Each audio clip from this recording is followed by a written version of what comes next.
Hello everyone, I'm Ben Johnson and this is the Perpetual Chess Podcast. On Perpetual Chess, I have weekly conversations with the chess world's best players, promoters, and educators about their lives, careers, current projects, and best practices. Perpetual Chess is brought to you through the generosity of its Patreon and PayPal supporters. For more information, go to perpetualchesspod.com.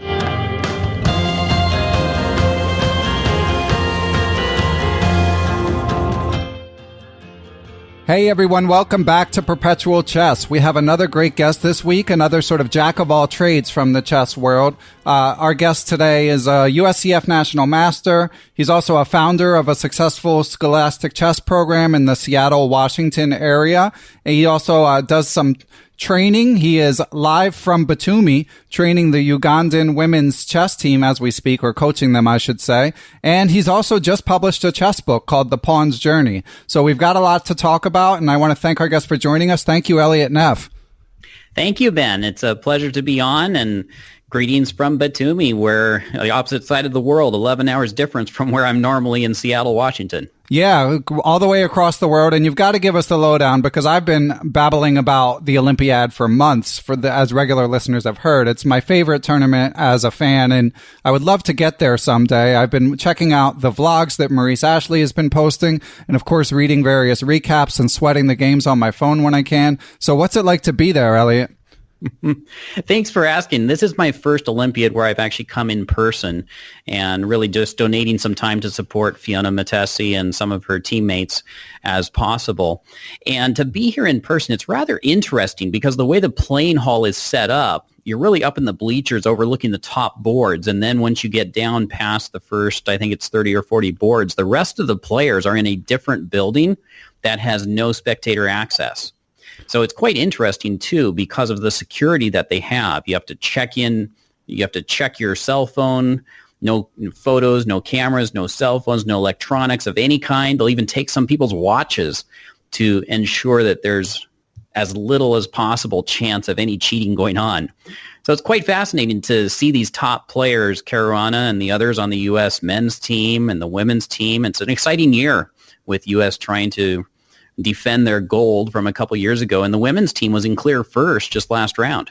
Yeah, and the drama is ongoing as we record. This will hopefully be out. We're recording on Monday, and this will hopefully be out the very next day, if not a day or two later. But just a couple of points to clarify for listeners. So Phiona Mutesi is the subject of Queen of Katwe, and that's Elliott's one of the people who Elliott helps coach. So that's who he was referring to. And the other thing I just wanted to highlight was, so Elliott mentions the different rooms. And I know that when the U.S. women's team didn't win in their first round, I think, or they ended up in the second room. I guess maybe they won, but their score wasn't as high as expected. In any event, they ended up in the second room that you speak of. And I know in one of the reports, I can't remember if it was Alejandro Ramirez or Peter Doggers or Mike Klein or whoever it was that wrote it, was saying it might be a blessing in disguise because the room you speak of where the top players are playing is very crowded and can be noisy. But the other room where the majority of players are in a separate building, as you say, was a little bit more civil and a little bit more of what chess players are used to. Yes, exactly. That's what I heard, too, from the players, is that the second building is actually slightly better in terms of accommodations. I'm not sure if things have changed since those early rounds, but that was an interesting fact. So what do you want to have, better accommodations or top place? Well, I think that's an easy one, though. Right, yeah, and I know we've seen some people editorializing about the conditions.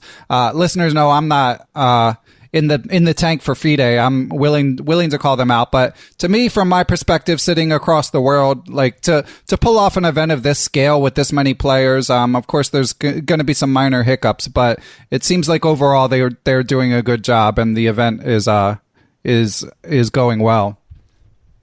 Yeah, from my perspective, it seems to be flowing fairly smoothly. Now, that being said, it being my first Olympiad where I'm here in person as opposed to just coaching from a distance, I don't really have something to compare it to. So I'm sure the players have plenty to say about it, those who are repeat Olympians, though. Well, let's think about it this way, Elliott, since it is your first time there. What has surprised you most? What didn't you expect that you've seen at the Olympiad? That's a great question, Ben. And coming in, I anticipated that I would spend a lot more time at the playing hall But because of the rules with no cell phones and no pictures and not being really able to get close enough to see the positions on the board, I've ended up going to the playing hall only a couple of times and instead spending some time working with different players and then going back to my apartment where I watch the games online and then return to meet with the players at their location, not at the playing hall, but at their lodging in order to review games. So I think that was probably my biggest little bit of a surprise. And as I was talking with another person, I really do believe that chess is moving that direction of being an e-sport, where the majority of what happens is really online, even in these physical events. The spectator opportunity really is not the same. That's interesting, and that provides an explanation. I've been, of course, following this event on Twitter, and a few pictures have come out. There's one with John Donaldson sitting there reading this thick novel, and another one, Jan Gustafsson, who's coaching the Holland team, reading a book. So that explains why these coaches are all reading actual books and not Kindles and not just checking their phone. It's because they don't have a choice. So that's correct. Probably can't even bring an opening book in there. Probably definitely not.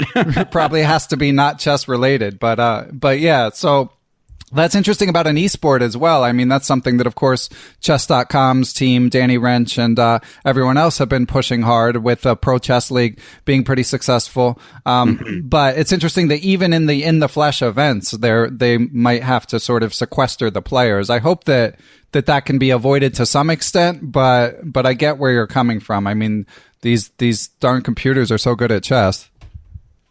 Yeah, exactly. And having said all that, it still is quite an experience to be in that room.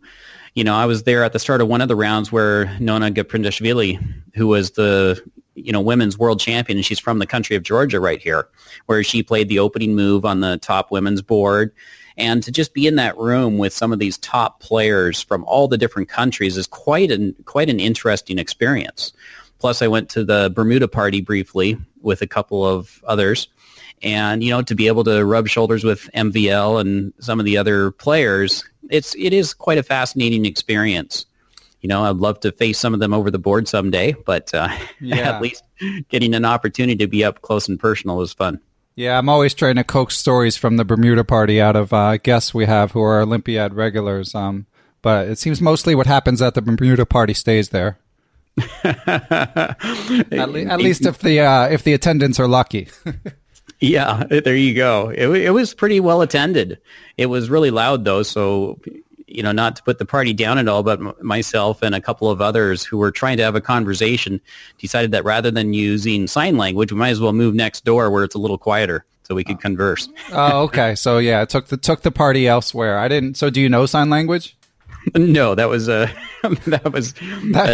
joke, meaning okay. We're trying to converse, but can't hear a thing you're saying, so we moved over. Gotcha. So, Elliott, why don't you tell us a little bit about how you caught on coaching Phiona Mutesi and the Ugandan team?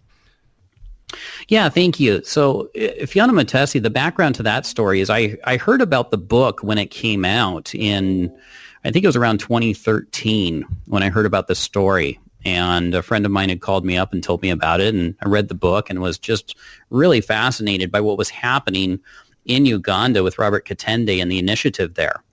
And then I heard that they were coming to the Seattle area near where I am for a couple of meetings, including with the Gates Foundation. And so I offered to put on a fundraiser event at the time. And that's really where we met in January of 2014.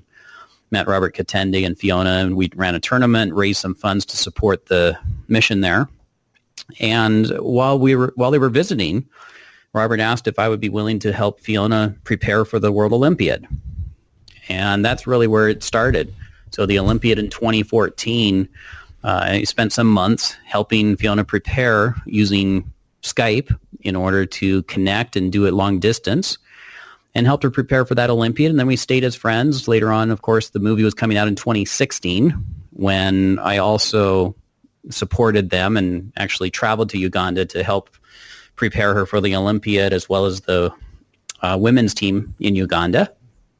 And that's really just continued. It's just been a friendship, really kind of behind-the-scenes friendship before ever the Disney movie was even in the works. And we've continued to support them as we can. So same thing happened for this year, as we were talking about how we could best support, and ultimately decided to find a way to come on out to support Phiona and others as able to. So to be clear, I'm not the official coach of the Ugandan team. I've more been a friend and supporter, so helping with Phiona and a few others as needed. But it's been a neat journey to observe and to see the impact that Robert Katende has had in Eastern Africa, working with thousands of students now throughout that region. So, that's the story in a nutshell. And it's just been a joy to see what they're doing on the other side of the world, which parallels so much of what I've been doing in the greater Seattle and across the U.S. Well, to me, it's all the more admirable that it's not in an official capacity, that you're taking time. I mean, like me, you have a family of your own. You've got your business in Seattle, so to take the time and travel across the world is quite commendable. Well, thank you. It's just, I've ever since meeting them and seeing the need and finding a way to support, we've done our best to do so. So excited to be here in person and support this way. And, we'll see what the future holds. There's so many other students out there who really need the opportunity that chess provides. And I would say that's the reason I've been so eager to continue to support, is I believe that Phiona is really a representative of thousands and thousands of kids around the world. And so, thinking about those kids is what drives me. Yeah, and it's inspiring. I mean, Phiona, she won many prizes in Uganda, but she's not a grandmaster. But I think it's important that it highlights that chess can change the lives of people who aren't necessarily titled players. It can still set your life on an entirely different track and provide opportunities that you wouldn't have had, whether you're a grandmaster or just a enthusiastic scholastic player. Well, exactly. And, learning to think like you do in chess and then applying that to life is a very powerful tool. It's really the reason I'm even involved in the game of chess and teaching it. Because, a quick moment here, 16 years ago, I was quitting chess, even though I was coaching it part-time at that moment. And I was going to go back to college and go find a means in which to make impact in the world. And really the light bulb moment occurred then, where I saw that through coaching and mentoring chess, we were really developing these life skills in children. And since then, I've been full-time doing that, like I said, for 16 plus years now. Wow. Working with thousands of students. And so that's really the key. It's not how strong you are necessarily. It's nice to know there's a future opportunity if you have the talent, but it's really how you think about the chess game and how you think about life. The consequences for choices and learning to think ahead. And like we like to say at Chess for Life, you can win, you can draw, or you can learn, because losing is a mindset. If you lose a game, what do you learn from it and get better and stronger? Or do you hide from the pain of a loss? And so developing that grit and that determination is something powerful for a person's life beyond the chessboard. For sure. Yeah. And I want to get back to the story of how you built your business. But one other question about Phiona Mutesi, and apologies for the mispronunciation earlier, Phiona, is so I noticed in researching her that she went to Northwest University in Washington. So do you see her there, and is she still there, or what's other than playing for the Ugandan team, what's the latest on Phiona? Yeah. So the backstory there is, I'll back up a moment, is at the red carpet premiere of the movie in Hollywood in 2016 when it came out, I was talking with Robert and Phiona and others and was really like, okay, what's the next step? She's graduating high school. What's she going to do? And the intent then was to find college. And so after listening and looking at the kind of criteria they had, I made a few phone calls, and one of them was to Dr. Castleberry of Northwest University, the president there. And he immediately offered a scholarship to Phiona for her to come. He was the first one to do so. That's awesome. And that's really what led to her attending the university. Did you know the president? I did. I had met him in various circles. I'm in that same area. It's close to Chess for Life. And it seemed like a natural fit because of having worked with her, that if she wanted to pursue her chess as well as her studies, if there was a university in the Northwest area of the U.S., she might as well be able to find a small college where she could, get used to the Western culture and get into her first year of college in a place where she could pursue both directions, college plus chess. So they looked at several, toured multiple colleges, and she's now entering her second year there. And within a few weeks of being in college, Benjamin Mukumbia, another young man whose life is portrayed briefly in the movie, he also was given a scholarship, and at the university, they launched the university's chess team. So I've ended up becoming the official chess coach of Northwest University's chess team. And that first year, last year, we went to the Pan Am Collegiate Championships where they won the small college first place award with Phiona and Benjamin on the team plus some others. So she's in second year now at the university, doing well. We've got a chess team there, hoping to go back to the Pan Am again, and they compete in a few other events, such as there was a tournament at Amazon, and then the Amateur Team West they competed in. So that's really what's going on now with Phiona and chess. That's awesome. I mean, it's such a different life than what's depicted in the movie, and presumably, what she experienced growing up in Uganda. So, from your perspective, working with her and being friends with her, how is she adjusting? Is she able to focus on her studies and still work on her chess and assimilate into the American college life?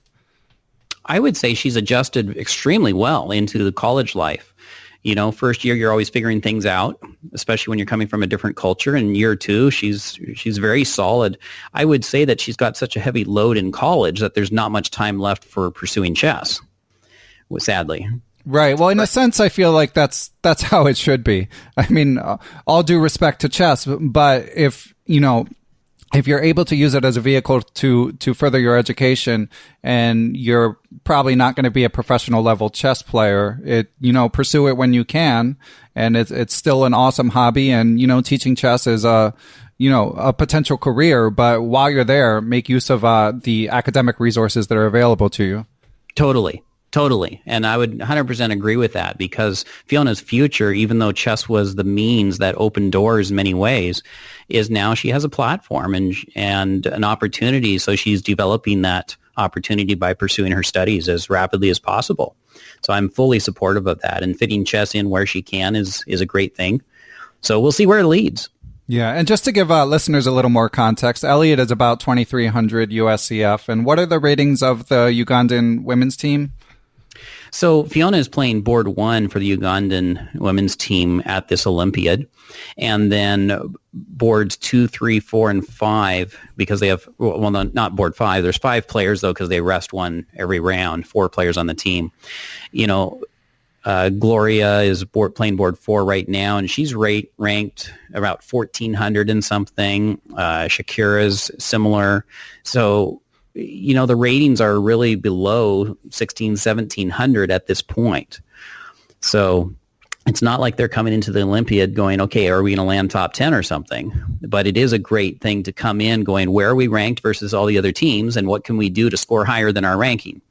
And it's a tremendous experience, of course, for many of these players who might otherwise not have that opportunity to travel outside of their country, to represent their country. And so it's really a tremendous experience. Yeah, I imagine it as a U.S. player as sort of like the U.S. amateur team tournaments, like on steroids, basically. Very much. Yeah, exactly. All right, so Elliott, let's get back to your business. So you told us that, 16 years ago, you made the decision to pursue chess teaching as a career instead of just finishing school and thinking about something else. So how did your life proceed from there in terms of growing your business and, devoting more and more to your teaching? Yeah, thank you. So after going full time, which was really sparked by parents of students who came and said, thank you for teaching chess. Our kids are doing well. They're doing well in tournaments. But what we've really noticed is that their grades are improving in school, that they are learning to focus, that they're developing patience, they're learning sportsmanship. There's so many aspects of their life that are improving. They came to me and said, thanks for doing that. We encourage you to keep on doing that, and we're just grateful for that aspect. That was what caused that light bulb moment. So I just went full-time coaching at that point. And within 2 years, I needed help because my schedule was completely full and there was a wait list of students, which led to hiring some coaches and ultimately launching Chess for Life, Chess number 4 Life. That organization has grown over the years. Today we have 55 plus staff. We have benefits. We work with thousands of students weekly and more. What happened is about 5 years ago, we had another inflection point where we said, what would it take to reach 1 million kids per week with these life skills through the game of chess in order to have a very wide, impact? And in answering that question, the key that we came up with was, well, what's the number one roadblock? And we felt that the number one roadblock was finding chess coaches, because there are many chess players, but not all good chess players are great at coaching and teaching students, especially beginning students. Many talented players are just naturally talented and have a hard time breaking it down to that beginning level, and yet everybody has to start there. So what we said was, well, what if we could take educators who are already good at working with kids and give them the tools so they can introduce the basics of chess to the students in a fun and engaging way. And this way it can build the basics of chess that will allow us to teach the life skills. And then as students progress, then of course you can have the coaches who are more advanced teach the stronger students. And that's the path we set out on. And so we have the Chess for Life curriculum, videos, puzzles, activities. We've put it online, and we're now working with schools and districts in 10 states and growing rapidly. So, what the business looks like today is heading towards that objective, growing quickly. And in the last 2.5 years, one of the most fun projects that we've done is developed a preschool curriculum for ages 3 and 4. And what was really neat about this is we partnered with the Head Start organization. And ultimately, the Boeing company ended up giving a grant to Head Start in order to fund this. So there's a third-party evaluator that came in to observe what was being done and measure the outcomes, which has been really neat to see those outcomes. And it's now working this fall with thousands of 3 and 4-year-olds around the country already. That's awesome. So were you involved in the pitch to Boeing? Yes, very much so. I partnered so up what's with the secret? We've had different sort of chess promoters. Of course, we've had Carol Meyer, the president of USCF, and Judith, the president of Bay Area Chess, and they've talked about the challenges you sometimes face trying to get corporate involvement in chess. So what was your pitch?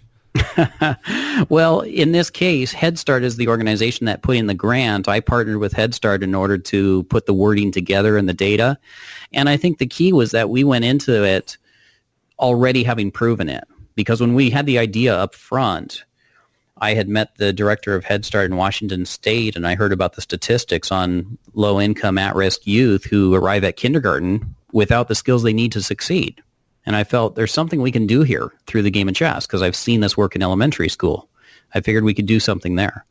And so when we talked about getting funding for the project, I suggested to the director, I said, I believe strongly enough in this, I will donate my time and dollars in order to run a pilot before we ask for funding.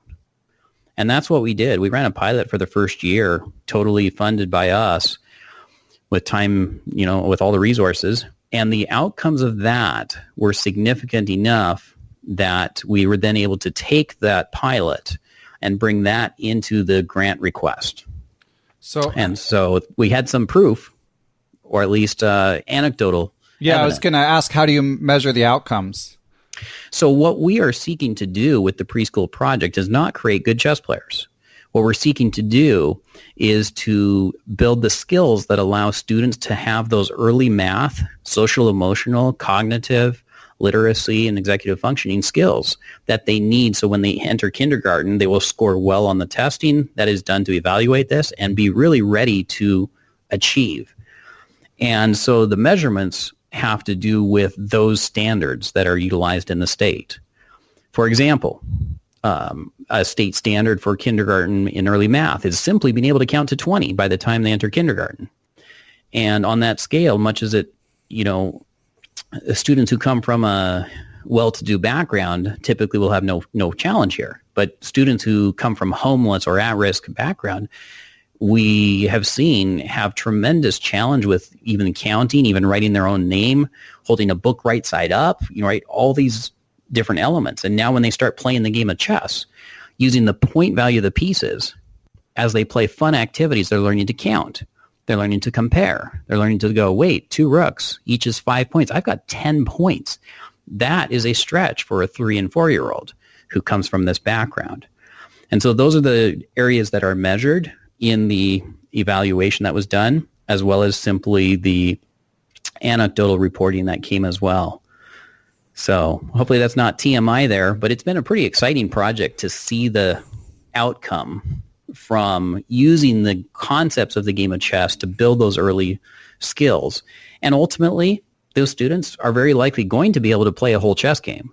But that's not the objective early on. Yeah, I was going to ask. And first of all, there's no such thing as TMI here on Perpetual Chess, as regular listeners will know. But I was going to ask what you exactly teach them, because I'm a chess teacher myself, and I've got some experience teaching kids of that age, including most recently my older kid. But sure. I of course find that they don't have trouble with the straight moving long range pieces, but knights and pawns, I feel like and obviously checkmate, you can get hung up on for, a year or something. Oh, totally.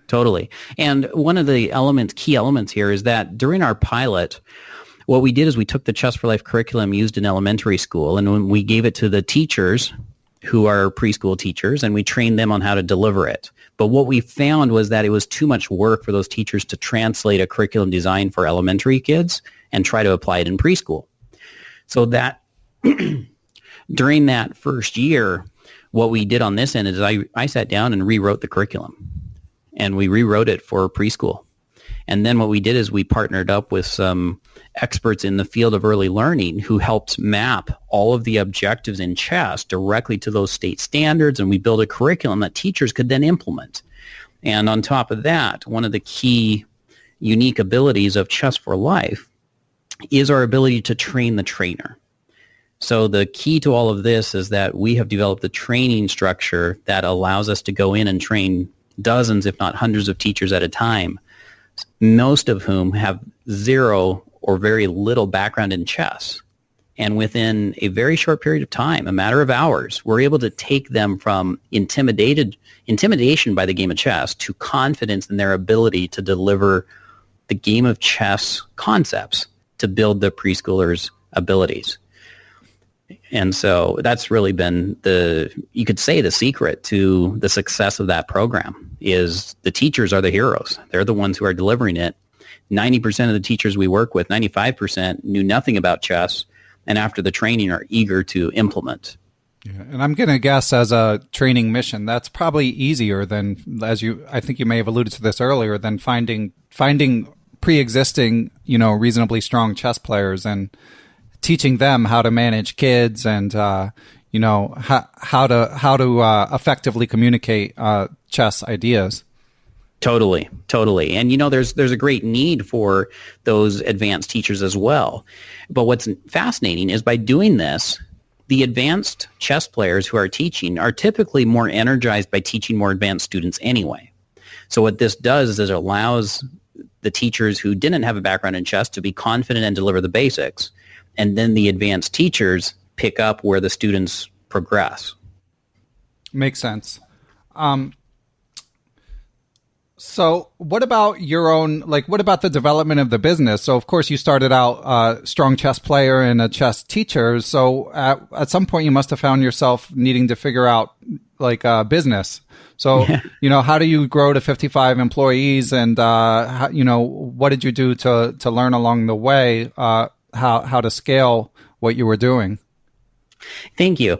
So happy to touch base on that. I will say that I started my first business when I was 12 years old in the chess field, and that is really how I became a national master in chess. Is my older brother and myself partnered up, and we invested in a company called Chess House at the time, and we would buy product at wholesale and we would resell it.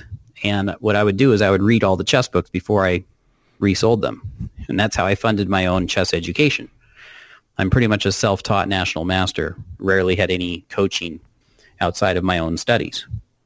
And what occurred is at age 14, my older brother being 17, the owner of the chess house at the time, Don Oswald, passed away, and his son was selling off the company, which my brother and I ended up acquiring.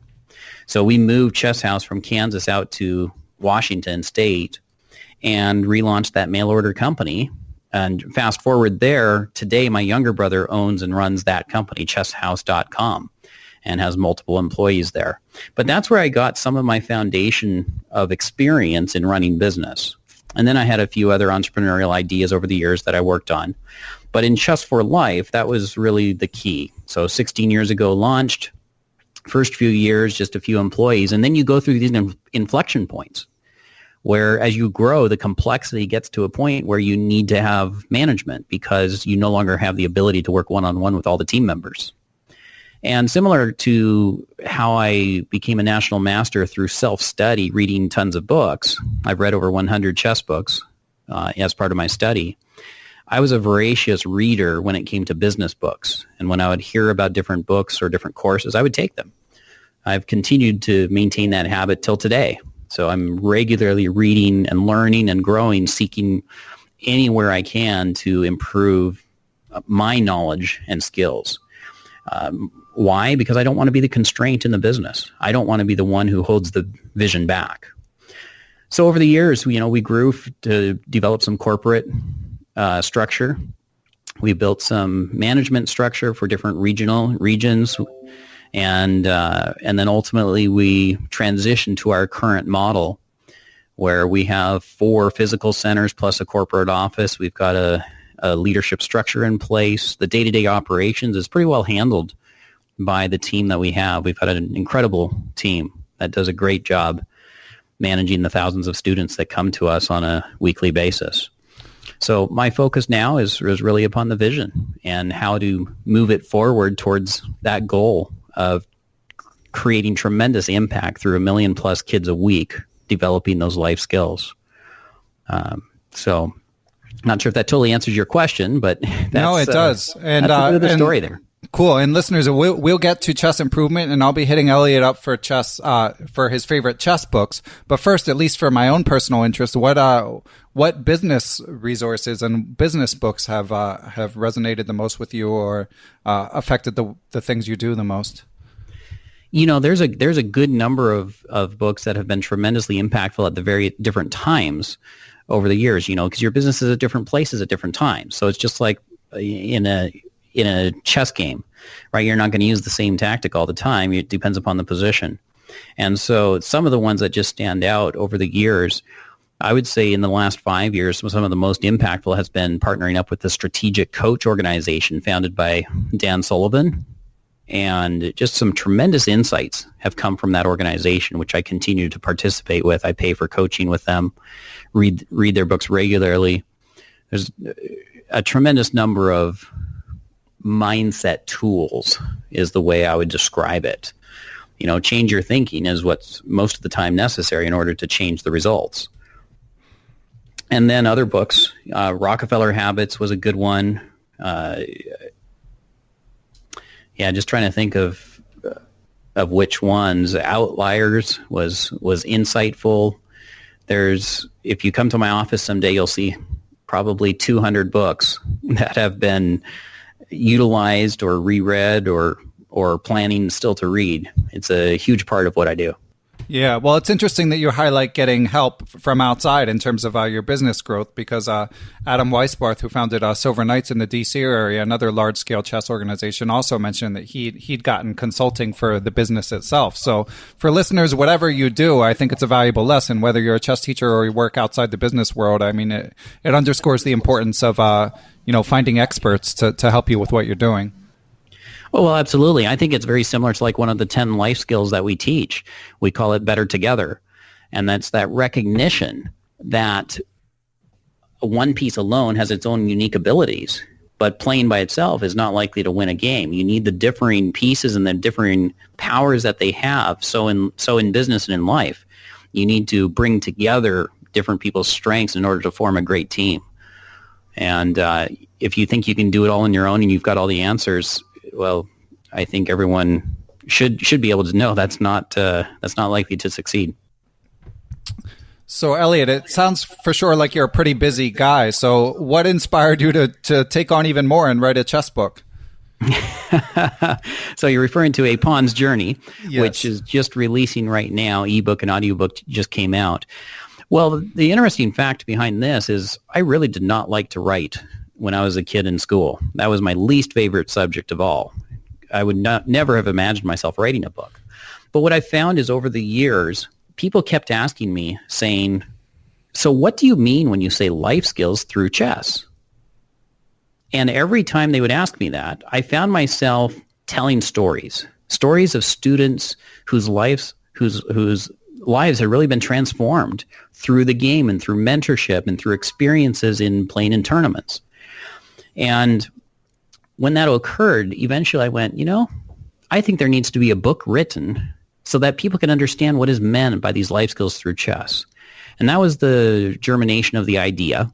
And then the concept I had originally was perhaps what I could do is write a book that had 10 chapters, one chapter for each of the 10 life skills that we focus on, and tell the story of one student per chapter in order to illustrate it.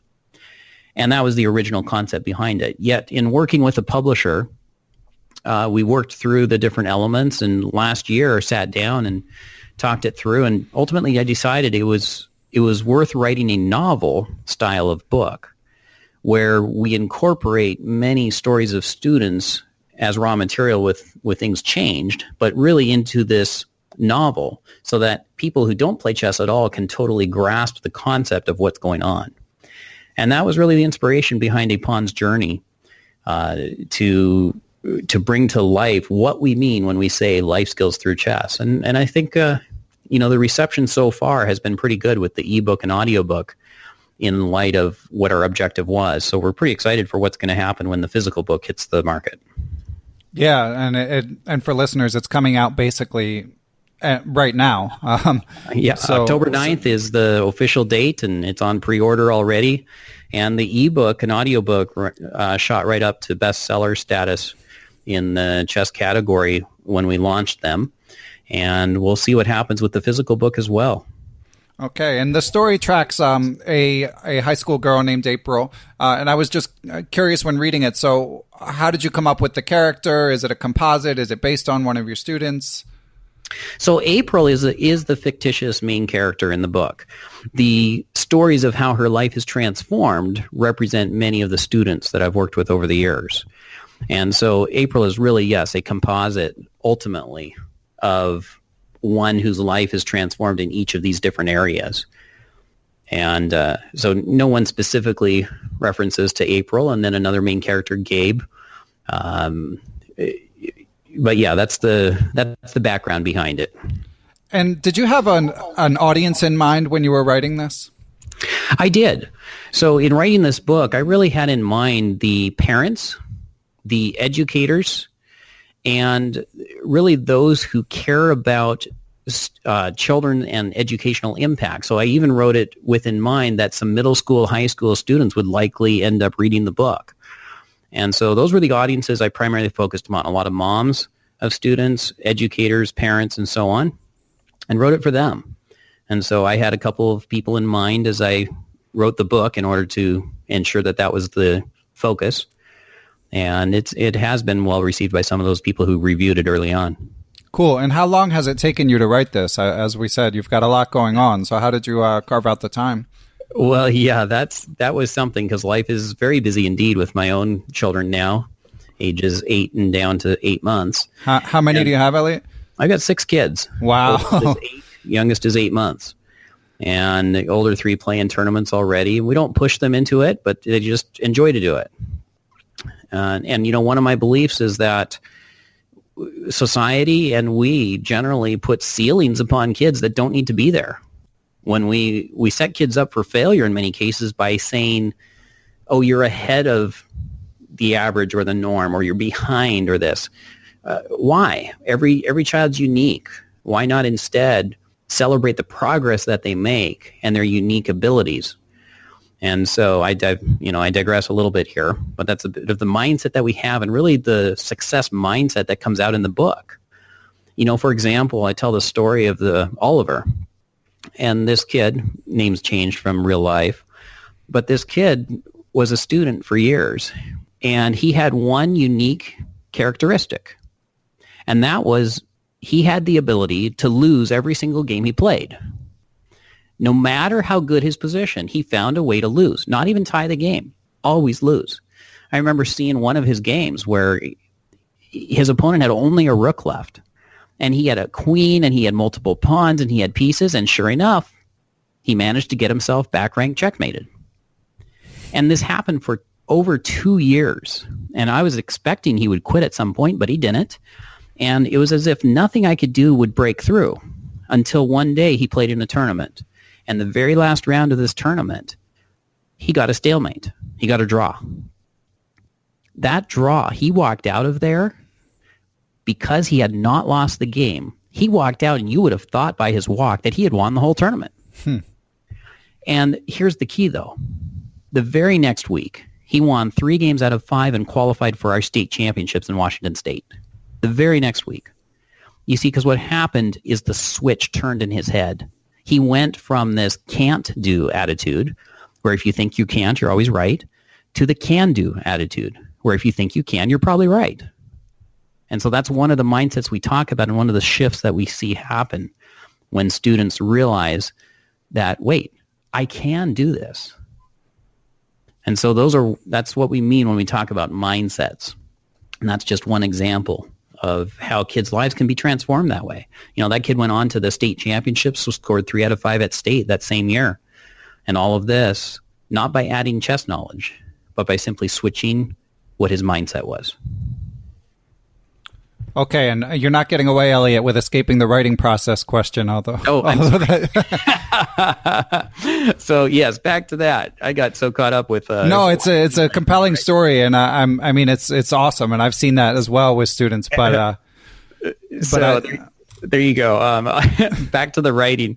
So last year, I'm going to give huge kudos and hats off to my publisher, Made for Success Publishing, because they really are the ones who walked me through what it takes, helped me lay out a game plan, and late July last year, 2017, I started writing, and 89 days later, my draft was done. Wow. How many hours a day were you grinding? I carved out 3 days a week, 4 hours at a time. Okay. And then it adjusted from there, and there was Labor Day that year. I remember writing at a Starbucks for 12 hours. I think it was 12 hours straight writing, and so it adjusted. But I just followed their advice and got it done quickly, and then there was a lot of editing that occurred after that.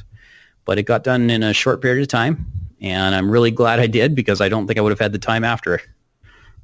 Yeah, makes sense. Okay, let's get to some chess talk, Elliott. I know our listeners are waiting eagerly. So one thing I noticed in researching you is that you do some blindfold chess events in terms of when you're doing chess promotion. So what advice can you give listeners in terms of working on visualization and how to up their blindfold games? Absolutely. I actually just shot a video on this, and I think might be publishing in the next week or two through Chess House. They're going to post it on their blog. We'll be posting it as well. But really, I'm not one of these genius blindfold players. I learned how to visualize the board and then worked on developing that skill to where today I can do multiple games. I can do 5 at any point. I've done 12 at a time blindfolded. And we teach our students to develop the skill of visualization. Here is the couple of basic steps that I would recommend someone do if they've not ever done blindfold before. The first step is to understand your board. And what I mean by that is you use notation, letters and numbers, and you name a square and immediately try to see in your head what color it is. And for example, Ben, if I were to do this with you, just really stop. No, don't worry. Just name any square as quickly as you can, and I will tell you the color. And I don't have a chessboard in front of me. Oh, good. Okay. I thought you were putting me on the spot. No. So go ahead and name any square. All right. G6. White. H10. Hey, nice. That's off the edge. That would be black if it was there because it alternates. Okay. H2. That's a black square. Okay. I see that you're legit. And then what happens is when you get to visualize the board, at first if you can't do that and you go, wait, I can't even do that. Well, think about it. What's the square that the white queen sits on? D1. Excellent. And what color is it? White. Right, because the queen sits on her own color, right? Yes. So if it's white, then what color is D2? Dark. Right, because it alternates. You see?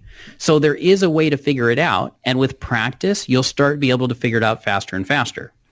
Once you've got that stage 1 done, you then move to adding a piece on the board, and I prefer the knight because of its complexity. But you can also use the other pieces if you need to. And now what you do is you start in a corner like H1, and you start practicing in your head seeing the pattern to move it from H1 to H2. And then from H2 to H3, and you go all the way around the edge of the board. So like from H1 to H2, you go from knight H1 to G3 to F1 to H2. And then as you do that, it takes a while, and you do it slowly at first. But that's stage 2, where you move a piece on an empty chessboard. And once you get comfortable with the edge, then you move it across the board. So, for example, you would pick any 2 squares, and now you start moving the knight from one to the other square. And I can do it very fast because I've practiced this. So if you were to pick any 2 squares, I could move the knight very quickly and do it for you. And so on. Once you get beyond that, you're visualizing your board better and better. And then you start moving into actually playing chess blindfolded. But we don't do it just blindfolded right away. What I do is I do an empty chessboard. And then what you do is you play 3 or 4 moves by saying your moves with your opponent without moving the pieces. And then after you've done those 4 moves, you set up the position where it is now. And then you play the next 4 moves in your head and then set up that position and so on. Basically, you're building the skill. That's all it is.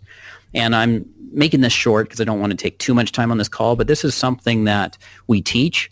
It's something I shot a very short video on to explain, and there was a rough ebook I wrote on this once. I don't publish it yet because it needs a lot of editing, but it's really straightforward. It's step by step, building that skill. And I believe that any normal person can learn to play chess blindfolded and build those visualization skills. Okay, well, the one bit of information I have to ply you for, because this is where it sort of breaks down for me, and I think likely for some listeners, and we had the blindfold wizard, Timur Gureyev, on the podcast, and he either played it close to the vest, or I think more likely he's just, such a natural genius that he's the proverbial, it comes too easily to him. I don't think he's equipped to teach laymen like me. But in any event, how do you scale it to multiple boards? To me, that's where it becomes a real challenge. So I would agree with you that Timur, I believe, is extremely talented in this regard. For myself, it took work. And so what I did is once I could do a single chess game and could visualize it and remember it, then I started doing 2. And what I would do is I played one with the white pieces and one with the dark pieces so that I wouldn't confuse which game I was thinking about at that time. And I found I was able with practice to expand that to really 3-4 games without a problem. Where it started getting tricky was once I started to go beyond that, because then it was like, okay, game number 1 has made their move, and I was having trouble remembering which game I was actually trying to think on. And that's where I started implementing my own memory tricks or organization. So the short answer on this one is when I started playing, 7, 8, 9 games at once blindfolded, I would take the first, I'll just use 6 for an example. If I had 6 games blindfolded, what I would do is I would split it into 3 and 3. And I would do my best to remember the first 3 games with a theme that related among all 3. So, for example, I might play an opening that controls e4, and I might play a defense that also is like d5 controlling e4, and I might play my third game if I'm white as knight c3 controlling e4, and I would just be thinking in terms of a theme for each group. And it's really just dividing and conquering, the organization of memory and the recall that you do. And so that's what I did as I built up to 12 games at a time. I've had a dream of getting far beyond that at some point, but it does take time and practice. And with my own kids and business growing, I've not had the time to develop it further. Well, that's still pretty impressive to me. And I'm sure it doesn't hurt your overall chess game either. I think it's tremendously helpful, because when you're calculating, you're imagining positions that are not there in front of you. So being able to build your visualization skill is, I think, a tremendous benefit. And let alone think about it in terms of business and life, right? Which is really what I care about.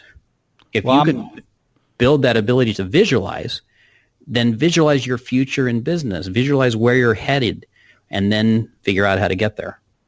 That's easier to me than playing 6 blindfold games, but I get where you're coming from. I look forward to the ebook, Elliott, that's for sure. But I mean, of course, it sounds like it's just, as you say, it's breaking the problem down into small pieces and, building the skills, taking it slow. Exactly.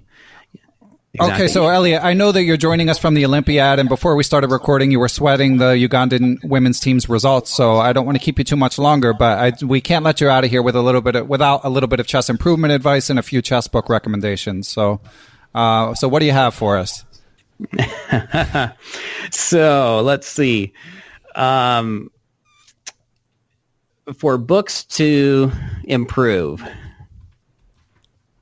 Well, let me just give my general advice. When people come to me and they say, "Okay, so what do I need to do to improve?" My first request or question back is, "Well, tell me a little bit about yourself," because the advice is going to need to map to where you're at. And in general, here's what I think about. I think about chess in a very logical manner. I feel that it's because of how I learned. Being self-taught, I was not interested in just playing through hundreds of Grandmaster games and not really understanding why the moves were played. What I was interested in was, what are concepts that I can apply? And so my general recommendation is think about your endgame. Is your endgame where it needs to be in order to succeed at the level you want to get to? And one of my favorite books that I recommend for the endgame is Stillman's complete endgame course. And obviously I'm talking here not master level players. I'm talking for, let's say, club players and so on. If you're more advanced, I loved a lot of the Dvoretsky books. And Sharashevsky had some great books. Mendes was good on some endgames, again, for the club player with the practical rook endings in those. Why? Because of the principles that you could understand and then seek to apply. And then when it came to tactics, I feel that tactics are essential because you can have the best strategy in the world, but without tactics, you're going to blow your strategy. And so tactics really requires that regular, consistent practice. And pretty much any tactics book is great. I've gone through many different ones. Combination Challenge and Sharpen Your Tactics, and there's tactics online. But the key, just like with Blindfold and visualization, is consistency. I would rather have students practice 10 minutes a day, 4 or 5 days a week, than spend 2 hours 1 day a week. I'd rather have the consistent returning to it so that it imprints it in the memory with that regular repetition. And so solving tactics is a must in my view. Any student, I strongly encourage them, spend at least 15 minutes a day solving puzzles, solving tactics. And then you've got the middle game. And what do you do in the middle game, in the most complex part of a game? Well, learning to understand the imbalances and how to create a plan is, to me, foundational.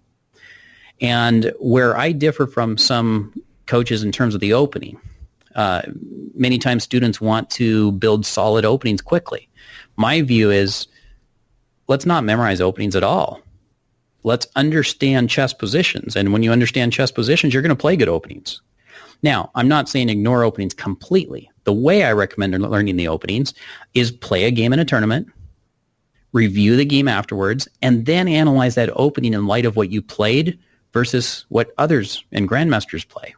Why? Because you've got your own experience, which is very powerful, to then compare and see the gaps. And so, those are just some of my quick recommendations. There's a ton of great chess books. Stillman's book on how to reassess your chess was influential. I felt that did a good job. I loved, like I said already, the Dvoretsky books for more advanced players. And yeah, overall, I would say that what happened is I ended up writing the Chess for Life curriculum because I pulled from so many sources and I was looking for a way to say, what would I teach in what order in order to avoid building bad habits?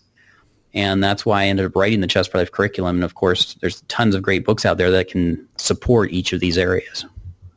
Okay, excellent advice. I mean, I think I really like the way you broke it down. A lot of the books are highlighted frequently for good reason. You know, Jeremy Selman and Dvoretsky in particular being, legendary chess authors. So I think that there's a lot that people can take from that. And of course, regular listeners, again, have heard me echo what you said about openings. I think it's important not to get too bogged down in theory, especially like below the 2000 level. Okay, Elliott, anything else? I know you're super busy. Have you managed, so again, before we were talking, you were sweating the results online. Have you managed to take a peek during our interview at all? I did, of course. How can I not look, right? And, the Ugandan teams had a tough round this time, and so they're getting defeated pretty badly. The last game is probably going to just be a draw. But on the more fun note, the U.S. men's team, I took a quick look. They've really won the match already. And there's still a game going on, but Sam Shankland won a nice Visuals Opposite Color game. And Caruana is still playing, although it looks drawish.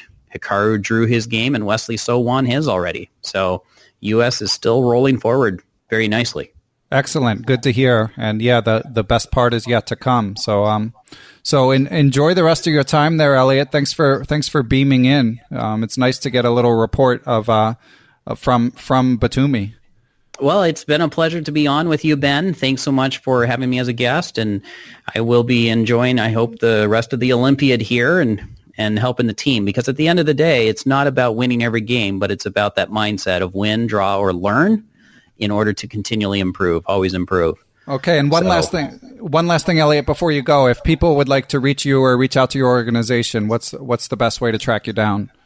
Absolutely. Chess for Life, chess4life.com is our website with all kinds of info. My personal website, elliottneff.com or apawnsjourney.com, has additional info, and you can contact me through either one of those. So those are probably the best ways to reach us. Excellent. And I'll put a link to the book as well. And of course, your book recommendations will be on the endless book recommendation page. All right, Elliott, thanks a lot for joining me, and enjoy the rest of your time in Batumi. Thank you so much, Ben. Thanks to friend of the podcast, Geert Vandervelt, for supplying the intro music. Thanks to my producer, Matthew Passy, as always. And thanks to everyone who supports the show by telling a friend or writing a positive review on your podcast platform. But most of all, I want to give thanks to those of you who've given financial support to the show. Without you guys, Perpetual Chess would not be possible. I also want to give special thanks to my Patreon and PayPal Perpetual partners. This list continues to grow, which is a wonderful thing. It keeps the podcast healthy, keeps the episodes coming, and lets me dream up plans to improve the podcast over time.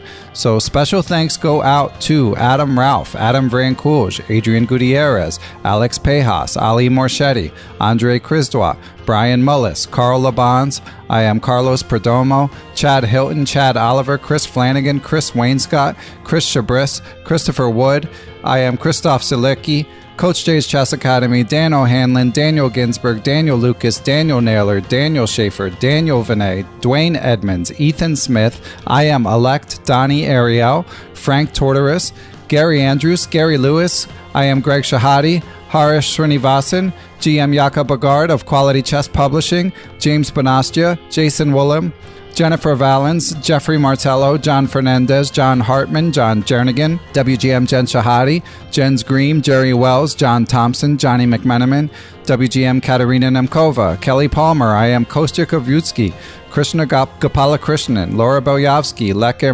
Ambrzkowski, I hope I did okay there, Lek, Leo Delgado, Lorraine Dore, Matthew Passy, Macaulay Peterson, Matthew Tedesco, Nate Salon, Nathan Webster, Pascal Charbonneau, Paul Sweeney, Paulo Santana, Peter Lux, Peter Merrifield, Randy Temple, Ricky Grijalva, Rob Lazorchek, Robert Steiner, Ryan Stone, Steiner Lima, Tatyav Abrahamian, Thomas Stanix, Thomas Tachenko, Tim Brennan, Tim Seymour, Timothy Ha, Todd Bryant, Tony Rotella, Tyron Price, Victor Vrancouge, Zhao Chang, and Zhivko Stoyanov. Thanks a lot, guys. Catch y'all next week.